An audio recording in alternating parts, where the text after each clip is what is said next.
I like to be in a place where the creative community is part of creating a better place for people to live, and that you can do that here. And to me, that's part of what I should be doing.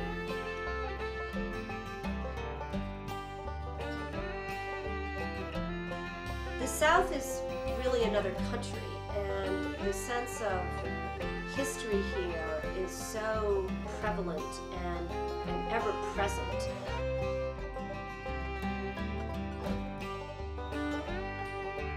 I think that since this region is the only one that has lost a war that was fought on its own turf, there's something a little different in the South historically.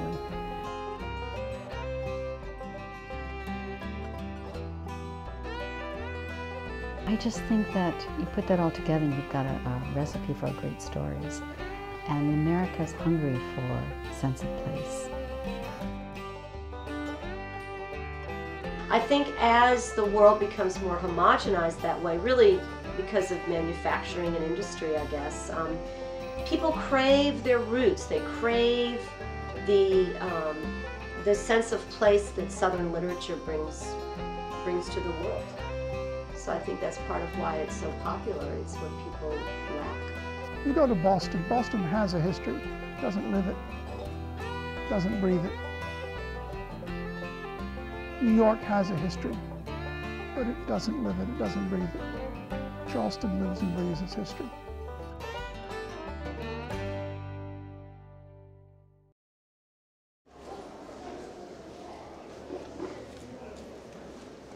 Nervous for when she gets. I hadn't thought about that for. He was going to try to avoid that for you. It's so. We'll make it. Yeah.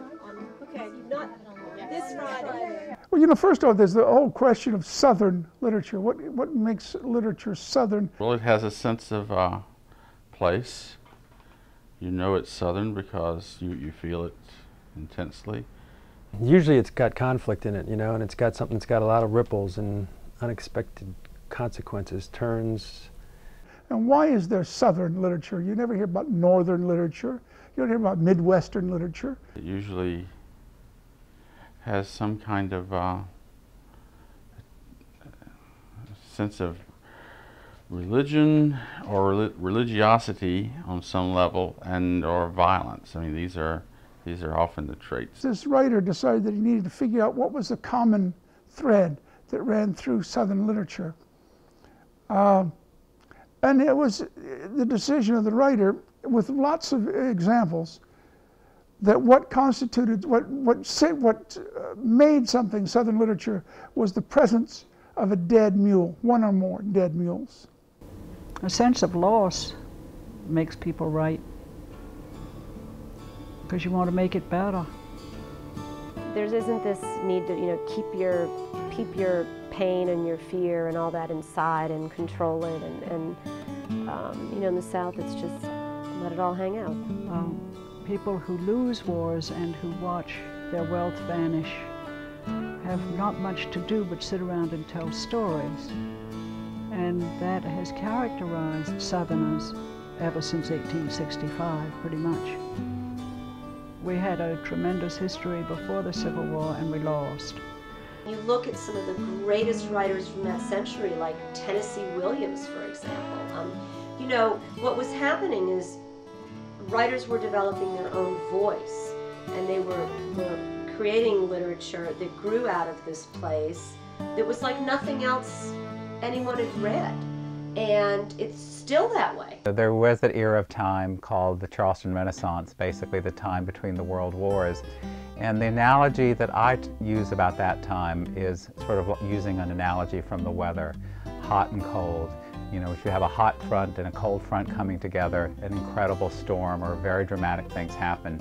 And in Charleston, in the American South, in the teens and 20s, you could sort of look over your shoulder and see the past disappearing, and you could look down the street and see the modern age coming to you. There was a small coterie of writers in Charleston, some connected by blood. They all lived within 4 or 5 blocks of each other. They were pretty much all of the same social class. And for a while, they turned out literature that got, if not the world stage, then the national stage. There's so many books that are set here, whether going back to something like DuBose Hayward and Porgy and Bess. DuBose Hayward was on Church Street. I think DuBose Hayward is very hard to beat. For a while, Hervey Allen lived on Legree Street.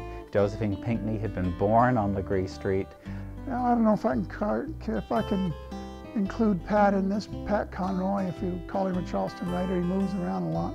There are so many great Southern writers from both historical and currently. I think we're experiencing a renaissance here in the South right now. There's actually a whole other vibrant culture going on in Charleston, which to me is all for the best.